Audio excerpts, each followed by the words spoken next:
Michael Warren adjusted his tie for the third time in as many minutes. The airport terminal stretched endlessly before him, vast, cold, impersonal. Announcements echoed overhead. Rolling suitcases thundered across polished floors, and strangers passed by without a glance. At 57 years old, Michael had spent more of his life in airports than at home. But today felt heavier, different, like every year he'd lived was pressing down on his shoulders at once. The divorce papers had been finalized 3 weeks ago. His once prized corner office now felt more like a mausoleum. And his daughter Sarah, 24, independent, distant, hadn't returned his calls in 6 months. He sat alone in a charcoal suit worth more than many people's monthly rent, waiting for a flight to yet another city, another hotel room, another lonely night where no one knew him. And no one cared to. He loosened his tie and ran a hand through his neatly styled hair. His expensive watch caught the fluorescent light, reminding him of the lonely celebration he'd bought it for champagne in a hotel room.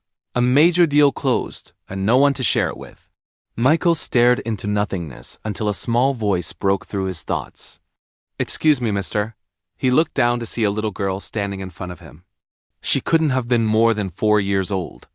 Soft blonde waves framed her round face. She wore a red coat slightly too big for her, a tan knit hat with tiny cat ears, and a mint green backpack decorated with smiling kittens. Her blue eyes shimmered with tears. She was trying very hard not to let fall. "Are you lost too?" she asked softly. The question hit Michael like a punch to the chest. Lost, yes. He was lost, just not in the way airports measured it. He knelt slowly, knees aching as he brought himself to her level. "I might be," he said gently, surprised by his own honesty. "Are you lost, sweetheart?" Her lower lip trembled. "I can't find my mommy. She was right here." And then she wasn't. A tear slipped down her cheek.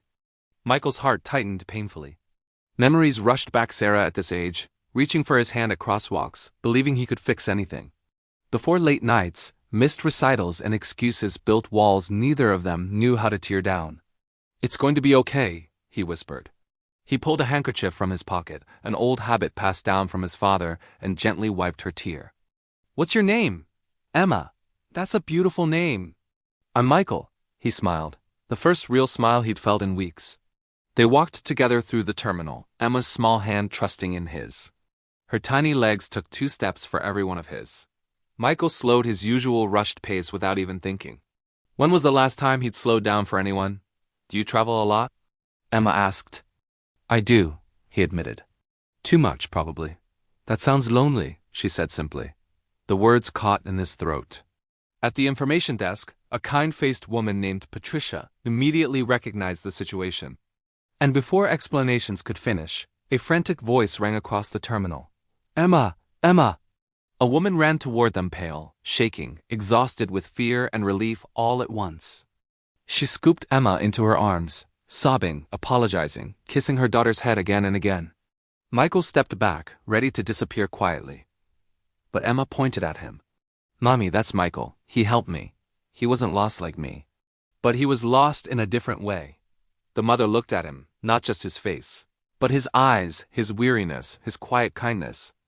"Thank you," she whispered. "I'm Jennifer." "I don't even know how to thank you." Later they sat together by the windows. Emma chattered happily while planes lifted into the sky. Jennifer shared her story, her husband lost in Afghanistan, raising Emma alone, traveling now to see her dying mother. Michael found himself opening up too about his failed marriage, his distant daughter, and the hollow success he'd spent 30 years chasing. Emma eventually fell asleep against his arm, her little cat-eared hat tilted sideways. Something inside Michael cracked open, something frozen for far too long. "It's never too late," Jennifer said softly. "As long as you're both breathing." When their flight was called, Emma hugged him fiercely. "You have to call your daughter," she said. "You still can." After they disappeared into the crowd, Michael pulled out his phone. His finger hovered over Sarah's name. His heart pounded harder than it ever had in a boardroom. He pressed call. "Dad?" He swallowed. "I've been lost for a long time, Sarah, and I'm so sorry. But I want to come home. If you'll let me." There was silence. Then tears. Then forgiveness, fragile, real, possible. Michael canceled his flight. He bought a new ticket this time, toward home. As the plane lifted into the clouds, he closed his eyes and smiled. Not the practiced smile of success, but the kind that comes from finally finding your way back to love.